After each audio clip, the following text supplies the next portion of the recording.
येऊयात नाशिकमध्ये. नाशिकच्या त्र्यंबकेश्वर जवळ असलेल्या पेगलवाडी या गावातील विद्यार्थ्यांनी रस्त्याची व्यथा मांडलेली आहे. खड्ड्यामध्ये रस्ता आहे की रस्त्यात खड्डा हेच समजत नाही असं विद्यार्थी म्हणतात. शाळेत जायला विद्यार्थ्यांना अडचणी येत आहेत. विद्यार्थ्यांनी रिपोर्टिंग करत आपली ही व्यथा मांडलेली आहे, ज्याचा व्हिडिओ सोशल मीडियावरती व्हायरल होतोय. सध्या खड्ड्यांमुळे नाशिककर त्रस्त आहेत आणि अशात आता छोटे मुलं सुद्धा यावरती मुद्दा उपस्थित करतायत, आपल्या अडचणी मांडतायत सोशल मीडियाच्या माध्यमातून.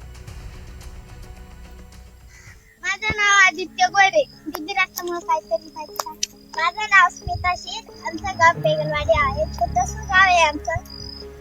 खड्ड्यात रस्त्यात खड्डा. हे बघा आमच्या गावात किती खड्डे झाले. इकडे कोणी लक्ष पण देत नाही. काय नाही, इकडे थोडं लक्ष द्यायला पाहिजे. आम्हाला शाळेत जायला त्रास होतो. कपडे सारे माखून जातात चिखलाने. आमची हीच इच्छा आहे की आमचे रस्ते थोडं चांगलं व्हायला पाहिजे. सगळं चांगलं व्हायला पाहिजे. एवढीच आमची इच्छा आहे.